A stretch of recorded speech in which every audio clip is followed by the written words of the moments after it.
इस पे जो भी अपना जो एक्सपीरियंस शेयर करते हैं, उनसे अपने को कहीं ना कहीं ये चीजें जरूर मिलती है कि अपन किस रास्ते में चल रहे हैं और अपन किस तरह अपना डायरेक्शन है। तो जो लोग इस रास्ते पे चल चुके हैं वो लोग आपको इस चीज के लिए डायरेक्शन करते हैं कि आप इस रास्ते पे नहीं जाए। तो सभी साथियों से यही निवेदन है कि आप यूट्यूब चैनल पे बने रहें, जानकारी।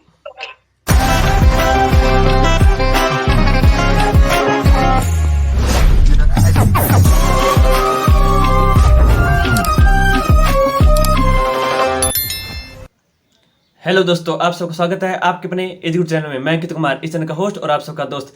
मैंने आप सबके लिए एग्रीकल्चर टॉपर्स के इंटरव्यू की सीरीज स्टार्ट किया, जिसमें मैं आपके लिए ऑल इंडिया के एग्रीकल्चर टॉपर्स से मिलवाता जा रहा हूं। उसी सीरीज में आज हमारे साथ है मिस्टर राधे श्याम जी। ये चित्तौड़गढ़ के रहने वाले हैं और वर्तमान में डबल ए के पद पर कार्यरत है। तो आज इनसे जानें कि डबल ए कैसे बने, कौन सी बुक्स पढ़ें, कैसे प्रिपेयर स्ट्रेटेजी होनी चाहिए, और पूरा ए टू जेड इन्फॉर्मेशन मिलेगी। इसलिए इस वीडियो को पूरा लास्ट तक जरूर देखिएगा। चलिए स्टार्ट करते हैं। आगे बढ़ने से पहले अगर आप हमारे चैनल पर नए हैं तो एजी गुरु यूट्यूब चैनल को सब्सक्राइब कर लीजिए और बेल आइकन को ऑन कर लीजिए, क्योंकि आपको इस चैनल पर ऑल इंडिया के agriculture job update, entrance exam update और इंटरव्यूज मिलते हैं। तो चलिए स्टार्ट करते हैं। सबसे पहले मेरी तरफ से आपको बहुत बहुत बधाई। अब आप अपना इंट्रोडक्शन दे दीजिए। Thank you Ankit ji. मैं मेरा इंट्रोडक्शन बताना चाहूंगा। Myself Radheshyam Jatiya. मैं गवर्नमेंट जॉब से 2015 में एग्रीकल्चर सुपरवाइजर पोस्ट पे पोस्टेड था। मैं रहने वाला चित्तौड़गढ़ से हूँ और सन 2020 से मैं डबल पोस्ट पे पोस्टेड हूँ पाली डिस्ट्रिक्ट पे। और मेरे एजुकेशन के बारे में बात करते हैं तो मैं बीएससी सीओ बीकानेर से पास आउट 2015 से हूँ। ओके। और आपने कब से स्टार्ट करना प्रिपरेशन किया था इसका, एग्रीकल्चर सुपरवाइजर का? पहले किस सेमेस्टर से? मैं सभी साथियों को बताना चाहूंगा कि मैंने जो सुपरवाइजर की सबसे फर्स्ट तैयारी मेरी सुपरवाइजर की थी। पहले वैकेंसी मैंने सुपरवाइजर का क्रैक किया एग्जाम 2015 में। तो मैं पहले सुपरवाइजर के बारे में कुछ आपको बताना चाहूंगा, उसकी तैयारी हमारी कैसी रही थी। हम लोग उस टाइम बीएससी फोर्थ ईयर में थे। तो बीएससी फोर्थ ईयर में हमारा रावा प्रोग्राम के साथ साथ में हमने सुपरवाइजर की तैयारी स्टार्ट की। और सुपरवाइजर की तैयारी में हमने टाइम अच्छा खासा दिया, 8-10 घंटे हम लोग पढ़ लेते थे विद रावा के साथ में। और क्या क्या बुक्स वगैरह का इसमें रहा था, हमारा पढ़ने का मैटर क्या था, मैं वो भी आपको बताना चाहूंगा। सबसे पहले तो हम लोगों ने जब सुपरवाइजर की तैयारी स्टार्ट की थी, उस टाइम जब हम जो 11th-12th की जो 2012 से एनसीईआरटी से पहले जो बुक्स चलती थी, तीन बुक्स होती थी, एग्रोनॉमी, हॉर्टिकल्चर और एनिमल हस्बेंड्री की। तो वो बुक्स हमने सबसे पहले तो 11th-12th वाली वो बुकें पढ़ी। अगर आपको भी कहीं, अगर आप सुपरवाइजर की तैयारी करते हैं तो कहीं ना कहीं एक बार आप वो बुक्स का अगर आपको मिलते हैं तो आप उनको भी पढ़ना मैं बेटर समझता हूँ। उनको पढ़ने के बाद फिर हमने नेमराज सोंडा की बुक्स कवर की और नेमराज सोंडा से हमारा काफी मैटर क्लोज हुआ। कोई भी तैयारी करने से पहले सबसे पहला अपना मुद्दा होता है कि अपने को सिलेबस के अकॉर्डिंग ही पढ़ाई स्टार्ट करना है। तो सिलेबस पकड़ के हमने उस हिसाब से हमने पढ़ाई शुरू की थी। बुक्स हमने नेमराज सोंडा पढ़ी थी और जीके में हमने लक्ष्य पढ़ा था, लक्ष्य बुक, वो भी अपने सिलेबस के अकॉर्डिंग। और हिंदी राघव प्रकाश की बुक से हमने हमारा सिलेबस कवर किया था और 2015 का हमने सुपरवाइजर का एग्जाम क्रैक किया। उसके बाद वापिस जब सुपरवाइजर की जॉब के चलते चलते जब डब्ल्यू की वैकेंसी आई थी, तो हमने जब डब्ल्यू की तैयारी स्टार्ट की थी विद जॉब के साथ साथ में, उसमें भी हमने सुपरवाइजर की जॉब के साथ में जब डब्ल्यू की तैयारी की थी, उसमें हमने जो पढ़ने का हमारा जो मेथड था वो भी सबसे पहला हमारा सिलेबस के अकॉर्डिंग जो हमें जो मैटर जहाँ से मिला था वो हमने कलेक्ट किया। और उसमें हमने जो पढ़ा है उसमें मैं बुक्स के बारे में बताना चाहूंगा। उसमें हमने अच्छे से 8-10 घंटे की टाइम दे देते थे दिन में पूरा। और उसमें क्या कि एग्रीकल्चर का जो हमने जो मैटर उठाया था, एग्रीकल्चर जो जिससे कवर किया था हमने सिलेबस, उसमें हमने एक तो नेमराज सोंडा से किया था, नेमराज सोंडा पढ़ी पूरी। और उसके साथ साथ में जो माइनर सब्जेक्ट है, जैसे मैं इको स्टेट पीवीजी वगैरह, जिनके जो ये हमारे कोई स्पेशली कोई बुक्स नहीं थी, तो ये हमारे कॉलेज से नोट्स वगैरह अवेलेबल हो गए थे। तो जैसे सिलेबस के अकॉर्डिंग थे, हमने उस सिलेबस के अकॉर्डिंग हमने कॉलेज के नोट्स वगैरह से हमने वो सिलेबस कवर किए। और कैसे एक हमारे सीनियर्स हैं एग्री एक्सपर्ट नाम से, तो वो 3 बुक्स का सेट है। वो बुक्स में भी काफी सिलेबस कवर होता है डब्ल्यू और एएस सुपरवाइजर का। तो मैं तो ये सजेस्ट करना चाहूंगा कि अगर आपको कोई भी कंपटीशन की तैयारी करते हो ना, तो सबसे पहले अपने को कोई भी बुक्स पढ़ते हो तो उसमें अपना मैटर, अपने सिलेबस के अकॉर्डिंग मैटर नोट कर ले कि अपने को इससे बुक्स में अपना कितना सिलेबस कवर हो रहा है। ऑथेंटिक बुक हो उसको ज्यादा पढ़ने की कोशिश करें, और नई नई बुक्स आती मार्केट में उस पर ध्यान नहीं दे और अपना कंफ्यूजिंग मिलाए। जो भी अपना सिलेबस, जहाँ जो अपने को अच्छा सिलेबस मिले, अच्छा मैटर मिले, उसको अच्छे से पढ़े। और वो दे राइजिंग एग्री एक्सपर्ट की बुक है, उसमें 3 बुक्स है, उसमें भी हमने अच्छी, वो भी हमने पढ़ी है, उसका भी अच्छा मैटर है और उसमें भी हमारा अच्छा अच्छी तैयारी हुई थी। उसके साथ में हमने एग्रीकल्चर का जो बात करते हैं तो उसमें हमने एक ऑब्जेक्टिव एग्रीकल्चर जो आती है एसआर काटवा की, वो है न्यू विशाल पब्लिकेशन से रिलीज हुई थी, वो 18 एडिशन है, वो हमने पढ़ा था एसआर काटवा की ऑब्जेक्टिव। वो भी आप लोग पढ़ें, वो भी अच्छी ऑब्जेक्टिव उससे कवर होता है। और साथ साथ में जो मॉडल्स पेपर है जो वो भी आप प्रैक्टिस में लाए, और जो पेपर पहले लगे हुए हैं कंपटीशन के उनके शॉर्ट पेपर भी आप निकाले, उनको भी आप साथ साथ में उनको पढ़ते रहे, देखते रहे कि भाई किस लेवल से पेपर बनता है और किस लेवल से अपने क्वेश्चन बैठते हैं। ये भी अपने को काफी मोटिवेट करते हैं। उसके अकॉर्डिंग अगर अपन कंटिन्यूटी तैयारी करते हैं तो अपना इसमें अच्छा बैठ जाता है। साथ में जीके की बात करते हैं डब्ल्यू में, तो जीके हमने लक्ष्य से कवर किया है, और हमारा टाइम हिंदी का भी था तो हमने हिंदी राघव प्रकाश से ही कवर किया था। नए सिलेबस के अकॉर्डिंग हिंदी को रिमूव कर दिया गया है सिलेबस से। अब जीके और एग्रीकल्चर के ही क्वेश्चन आपको डब्ल्यू में मिलेंगे, पूछेंगे, तो आपको उसी के अकॉर्डिंग, सिलेबस के अकॉर्डिंग ही कोई भी पढ़ाई करे या कोई भी कंपटीशन की तैयारी करे तो अपने सिलेबस के अकॉर्डिंग ही तैयारी करें।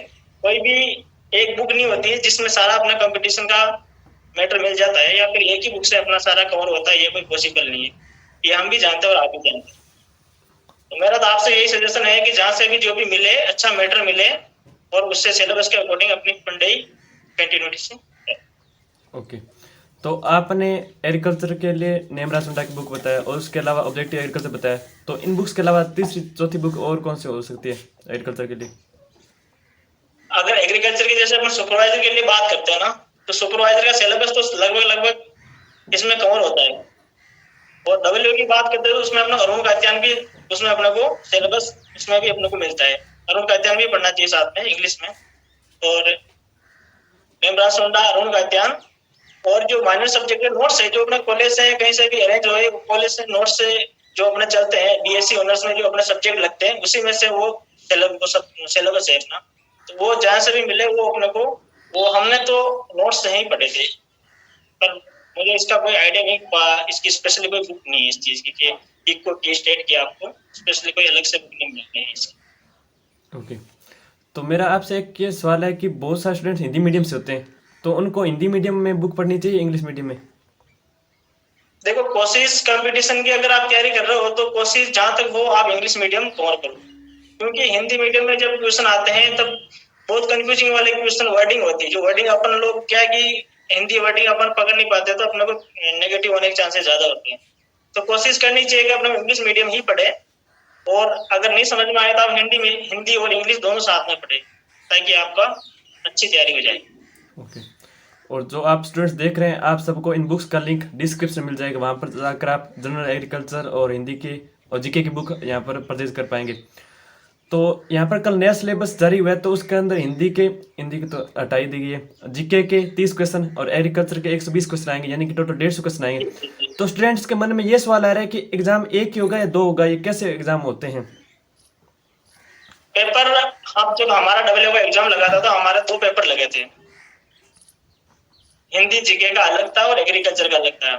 पर जब अब ये एजुकेशन 150 क्वेश्चन के है तो आई थिंक एक ही पेपर लगेगा, एक ही पेपर लगेगा कि 150 क्वेश्चन का पेपर होगा, और उसमें जीके के क्वेश्चन काफी कम कर दिया और जीके का सिलेबस भी बढ़ा दिया है। तो अब जो कंपटीशन पास करने के लिए आपको कुछ मेहनत ज्यादा करनी पड़ेगी।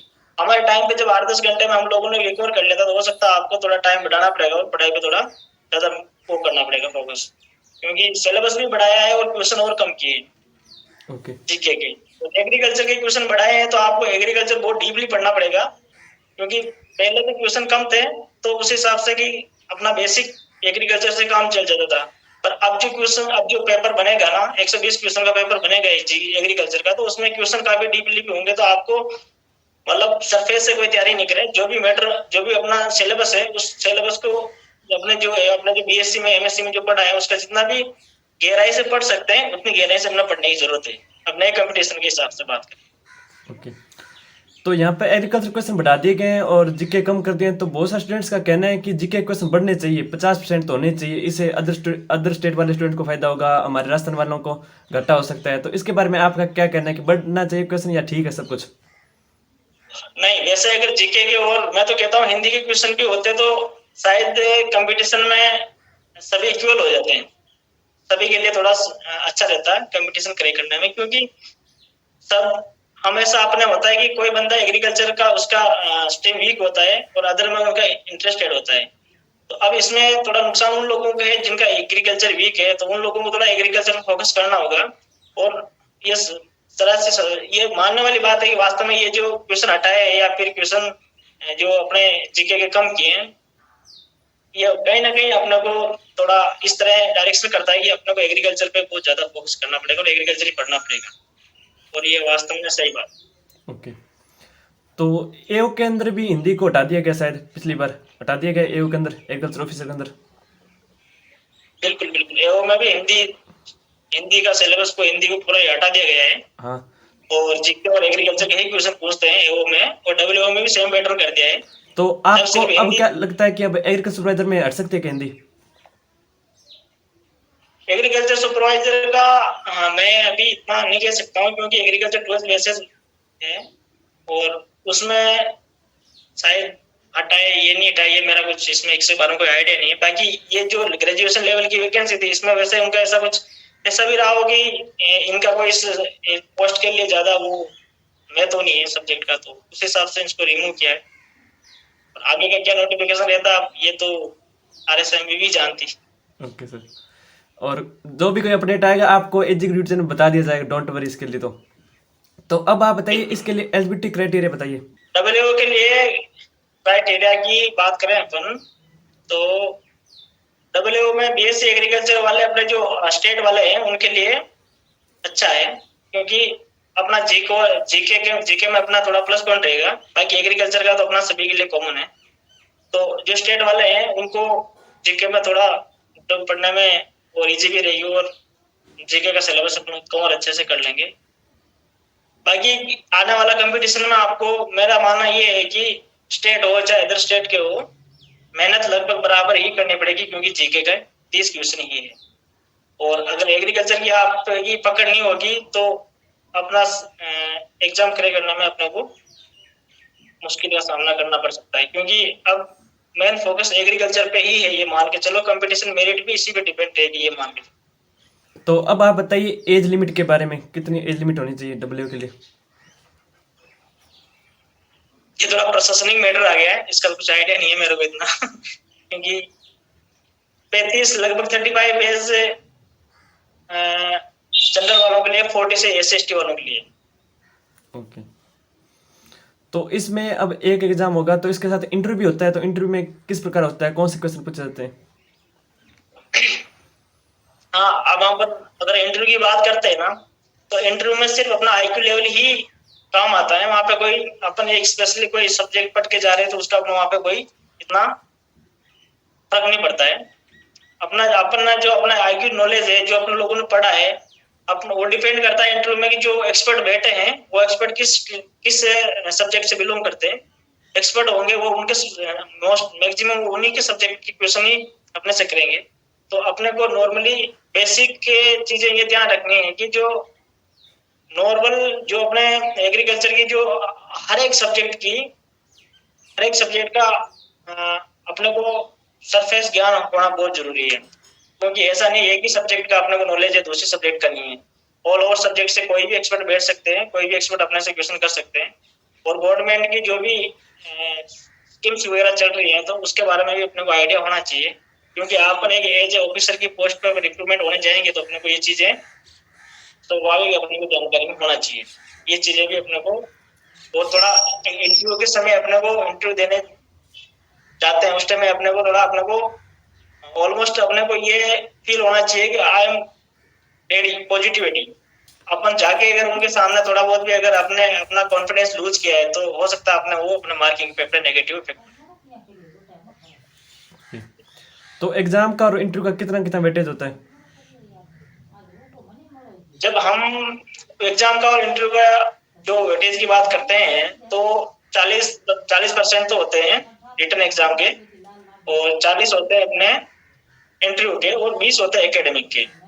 20-40-40 का रेशियो होता है, और इसी रेशियो के अकॉर्डिंग ही अपने की मार्क स्कोरिंग बनती है, मार्किंग होती है, और उसी हिसाब से मेरिट डिक्लेयर होती है। तो एकेडमिक में मिनिमम कितने परसेंट होने चाहिए, 60% या कितने परसेंट होने चाहिए?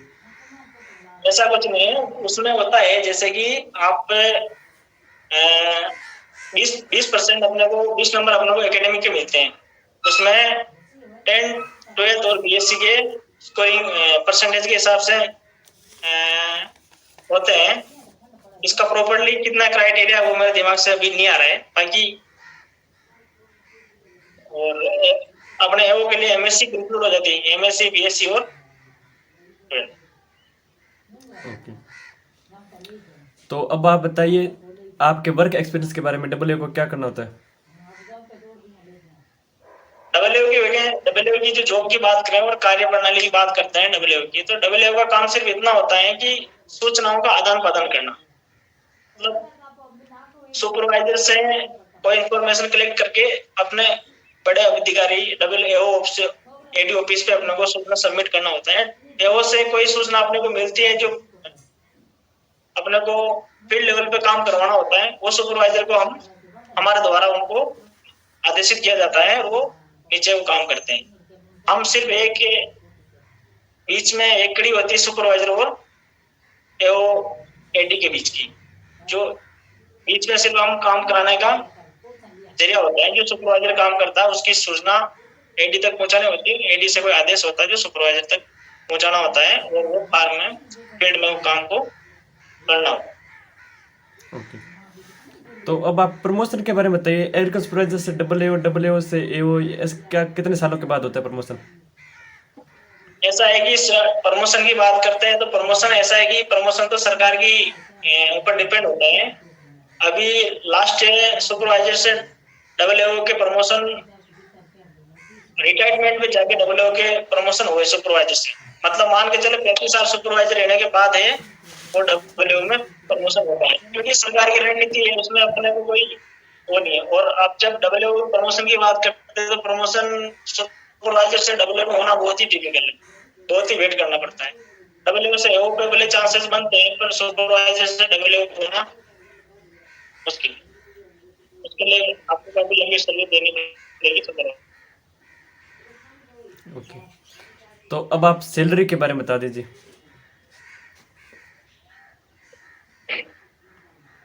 सैलरी की बात करते हैं अपन, सुपरवाइजर की जब सैलरी की बात करते हैं, सुपरवाइजर का जब 2 साल का प्रोबेशनल पीरियड के बाद में वो 20,800 पर फिक्स होता है।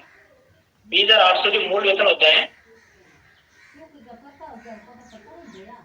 20,800 मूल वेतन होता है, उससे आप फिक्स होते हैं। उसका उस वित्तीय वर्ष में जो डीए एचआरए लगता है उसका उसके हिसाब से मल्टीप्लाई करके 25,000-26,000 रुपए आपका ग्रोस बनता है 2 साल बाद में सुपरवाइजर का। और डब्ल्यू की बात करते हैं, डब्ल्यू की जब 47,800 पे फिक्सेशन होता है तो उसका उसी वित्तीय वर्ष में जो डीए एचआरए लग रहा होगा उससे मल्टीप्लाई करके लगभग 50 अबाउ सैलरी बनती है। तो इसमें सैलरी कितना रहता है स्टार्टिंग 2 ईयर के अंदर, और बाद में कितनी हाईएस्ट हो जाती है लास्ट तक?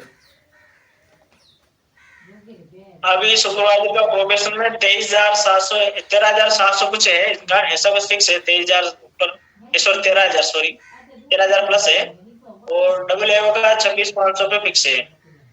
तो अभी 2 साल के लिए तो फिक्स वेतन है, इसमें एचआरए डीए कुछ नहीं मिलता है।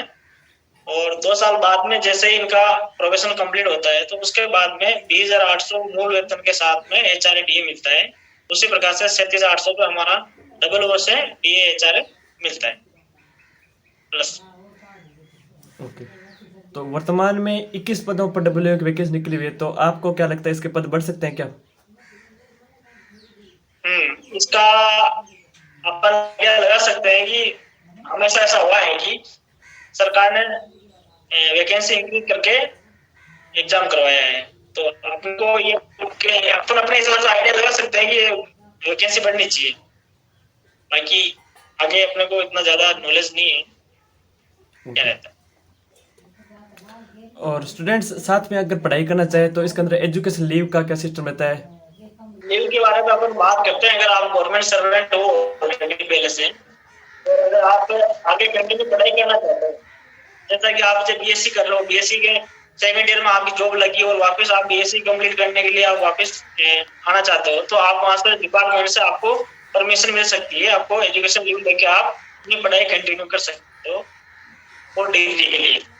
और स्पेशली अगर आप नई कोई कंपटीशन की तैयारी करना चाह रहे हो कि मैं कंपटीशन की तैयारी करने के हिसाब से आप अगर जाते हो, तो उसमें आपको विदाउट पे लीव मिलेगी। आपको सैलरी नहीं मिलेगी, आपकी सर्विस वर्क जाएगी। और आपको जब साल भर के लिए कंपटीशन की तैयारी करनी है, कंपटीशन की तैयारी कर सकते हो और अपने एक साल बाद वापस आके अपनी सर्विस कंटिन्यू कर सकते हो। विदाउट पे पे आपको सैलरी नहीं मिलेगी। और प्रोफेशन में तो आपका प्रोफेशन आगे बढ़ जाएगा। जब भी आप ज्वाइन करोगे उससे आगे वापस आपका प्रोफेशन बाकी रहा हुआ कंप्लीट हो। ओके। और डबल ए के पद पर कार्यरत हैं और अदर किसी कंपटीशन एग्जाम में सिलेक्शन हो जाता है, तो इस जॉब को कैसे छोड़ सकते हैं? ऐसा अगर आपको जैसे कोई डबल की पोस्ट पे आप अभी पोस्टेड हो, और अगर आपकी पोस्टिंग अगर आप एओ का एग्जाम करे अपना एओ में अगर सिलेक्शन हो जाता है, तो आपके पास दो कंडीशन होती है। आप इस सर्विस को आप डिजाइन करके उसको ज्वाइन कर लोगे, ये तो स्वाभाविक हो जाएगा। उसमें आपको एक ऑप्शन मिलता है। अगर आप सैलरी की बात करते हो ना, तो एओ में जब सैलरी प्रोबेशन चलेगा, जब एओ की सैलरी फिक्स होगी, और अगर डबल एओ में आप जॉब कर रखा है, जॉब आपकी 2 साल की 3 साल की सर्विस हो गई, और डबल एओ की आपकी पेमेंट की या सैलरी की बात करते हैं, तो 50 करोड़ आपकी सैलरी होगी। और उधर एओ में आपका प्रोबेशन में ऐसा 33-34 हजार रुपये ऐसा कुछ सैलरी होती है। तो आपके पास ऑप्शन होता है कि आप अपनी पूर्व सर्विस की पेमेंट लेना चाहते हो या फिर आप वर्तमान पोस्ट की सर्विस पेमेंट लेना चाहते हो। दोनों ऑप्शन अपने पास होते हैं। तो इस कंडीशन में अपने को क्या मोस्टली पूर्व पोस्ट की सर्विस की सैलरी उठाने से अपने को फायदा है। ये तो सेम आरपीसी के अंदर हो तो ऐसा होता है, अगर अदर बोर्ड के अंदर तो भी हो सकता है क्या? हाँ, हो सकता है। अदर अदर डिपार्टमेंट में जाते हैं अपन, तो ये कानून है इस चीज का, जहाँ तक आइडिया है। ओके। तो अब आप बताइए, आप अपने आप को मोटिवेट कैसे रखते थे और स्टूडेंट कैसे मोटिवेट रह सकते हैं? अपने को सिर्फ कंपटीशन के समय सबसे बड़ी बात है कि कुछ अवॉइड बातें होती हैं। उन चीजों पे अपने को जो अफवाहें होती हैं उन पे कम से कम अपने को ध्यान देना होता है। अपना मेन फोकस अपने टारगेट पे होना चाहिए और अपनी पढ़ाई पे अपने को कॉन्फिडेंस होना चाहिए कि जो मैं पढ़ रहा हूँ वो सही पढ़ रहा हूँ, और जो मैंने पढ़ा हुआ है ना बहुत अच्छा पढ़ा और बहुत खूब पढ़ा है। इसमें अपने को कोई अपना आपको कभी ये नहीं फील होना चाहिए कि मैंने कोई सब्जेक्ट अच्छे से नहीं पढ़ाया, मेरी पढ़ाई में कोई कमी है। और मैंने जो पढ़ा जो सब अच्छा है, और उसी हिसाब से अपने को पढ़ना चाहिए और अपनी पढ़ाई पे अपना कॉन्फिडेंस रहना चाहिए कि भाई ठीक है, मैंने जो भी पढ़ा, मैंने जो बुक्स पढ़ी वो सही है इस कंपटीशन के लिए। बाकी डबल कंपटीशन की तैयारी करते हैं उस टाइम काफी चीजें ऐसी होती है कि अपने को काफी चीजें डाइवर्ट करती हैं। काफी चीजें अपने को इस चीज को यार इस चीज को नहीं पढ़ के उसको पढ़ते हैं, उससे नहीं पढ़ के इसको पढ़ते हैं, या फिर ये बुक अच्छी नहीं, इसको आधी बुक पढ़ी और इसको छोड़ के दूसरी बुक पकड़ लिया। तो इसमें क्या है कि फिर अपन क्या है कि मिसअंडरस्टैंड हो जाता है। फिर अपन क्या है कि ना तो इधर का पूरा कवर कर पाते ना इधर का पूरा कवर कर पाते हैं। तो इसलिए जो भी अपन बुक्स पकड़ लिया उस बुक को अपने को फाइनल लास्ट तक उसी बुक को पढ़ना है और उसको कम्प्लीटली पढ़ना और अच्छे से पढ़ना। मैं तो यही कहना चाहूंगा, वही अपने लिए सबसे बेहतर रहेगा। ओके। ये जो बीएससी लेवल पर जॉब है, तो अगर कोई स्टूडेंट एमएससी किया हुआ है, पीएचडी किया है, तो बीएससी और एमएससी किए हुए कोई स्टूडेंट को अंतर किया जाता है कि यानी कि उसका प्रमोशन जल्दी होता है या कोई मार्क्स ज़्यादा मिलते हैं, ऐसा कुछ होता है? ऐसा कोई गवर्नमेंट रूल्स में ऐसा कुछ भी नहीं है। एजुकेशन के हिसाब से प्रमोशन का कोई क्राइटेरिया नहीं है। वो अपने सर्विस काल के अकॉर्डिंग अपना प्रमोशन होगा और माना जाएगा। इसका बीच में ऐसा मुद्दा उठा था, पर ये सरकार ने इस चीज को नहीं माना कि ऐसा होना चाहिए। सर्विस काल ही इंक्लूड होता है, सर्विस टाइम कितना है उसके हिसाब से आपको प्रमोशन में नंबर आएगा। मेरे एजुकेशन का इसमें प्रमोशन में कहीं कोई रोल नहीं। ओके। तो स्टूडेंट्स थर्ड ईयर के फोर्थ ईयर के बाद प्राइवेट कंपनी में अंदर जाते हैं या जॉब की तैयारी करने लगते हैं, कोई एमएससी की तैयारी करता है, तो आपके अनुसार क्या बेस्ट रहता है? एमएससी करना अच्छा रहता है या नहीं रहता? आज के टाइम को देखते हुए मैं तो यही सजेस्ट करूंगा कि बंदे को एमएससी जरूर करना चाहिए, क्योंकि आज का समय में एमएससी का बहुत ही जरूरी है और मास्टर डिग्री होना बहुत जरूरी है, और आने वाले समय में तो बहुत जरूरी है। तो एमएससी जरूर करें, अगर टाइम है, एलिजिबिलिटी है तो जरूर एमएससी करें आप। उसके बाद ही अपने जॉब के बारे में सोचे, आगे जो भी प्राइवेट या गवर्नमेंट की बात करें तो आगे ही उसके बाद ही। ओके। तो आपने मेरे सभी सवालों का बहुत अच्छी तरह से जवाब दे दिया, फिर भी कुछ रह गया जो आप बताना चाहते हैं अपकमिंग जूनियर्स को, इसकी तैयारी करने वाले एस्पिरेंट्स को, तो बता दीजिए। मैं साथियों को यही बताना चाहूंगा, अगर आप कंपटीशन की तैयारी कर रहे हो और अगर आपको टारगेट बना के ही तैयारी करो, जो भी करना है उसको एक अपना मोटा बना के बिल्कुल ही उसको लिए अपने को समर्पित कर दो, तो ही अपना सार्थक होगा तैयारी करना। बाकी अदरवाइज अपन रफली तैयारी करने में कोई मजा नहीं आता है। इसलिए जो भी किसी भी कंपटीशन को लेके अगर आप तैयारी कर रहे हो तो सबसे पहली बात तो सिलेबस उठा के है, सिलेबस के अकॉर्डिंग ही पढ़ाई करें और सिलेबस के अकॉर्डिंग ही अपने को सारा मैटर कलेक्ट करना है, सिलेबस के अकॉर्डिंग ही बुक सेलेक्ट करनी है। और जो मैंने जो बुक बताई थी द राइजिंग एग्री एक्सपर्ट, ये बुक अमेजोन पर मिलती है। इसमें भी अगर आप अगर आप मैटर की बात करते हो, सिलेबस की बात करते हो, तो अच्छा सिलेबस में रिकॉर्ड होता है अपना। तो जहाँ पे भी ऑनलाइन प्लेटफॉर्म, ऑफलाइन, जहाँ से भी अपने को अच्छा मैटर मिले वो मैटर अपने पास रखे और उसके अकॉर्डिंग अपने को फुल टाइम पढ़ाई पे देके अच्छे से तैयारी करें तो आराम से सिलेक्शन हो जाता है। इसमें ज्यादा टफ बात नहीं है, अगर ईमानदारी से पढ़ाई कर रहे हैं तो आराम से सिलेक्शन। ओके। तो आप इस वीडियो को जो भी देख रहे हैं, मैंने आपके सभी सवालों का शायद जवाब मिल जाएगा इस वीडियो का पूरा देखेंगे। फिर भी अगर आप कोई भी डाउट रह जाते हैं इसके रिगार्डिंग, तो आप नीचे कमेंट बॉक्स में लिख दीजिए, मैं आपके कमेंट्स बॉक्स में आपके जवाब दे दूंगा। इस यूट्यूब चैनल को सभी सब्सक्राइब कर ले, और इस पे जो भी अपना जो एक्सपीरियंस शेयर करते हैं उनसे अपने को कहीं ना कहीं ये चीजें जरूर मिलती है कि अपन किस रास्ते में चल रहे हैं और अपन किस तरह अपना डायरेक्शन है। तो जो लोग इस रास्ते पे चल चुके हैं वो लोग आपको इस चीज के लिए डायरेक्शन करते हैं कि आप इस रास्ते पे नहीं जाए। तो सभी साथियों से यही निवेदन है कि आप यूट्यूब चैनल पे बने रहें, ओके। आपका जानकारी। ओके, आपका बहुत बहुत धन्यवाद, आपने अपना कीमती समय निकाल कर मेरे दिया, धन्यवाद। Thank you.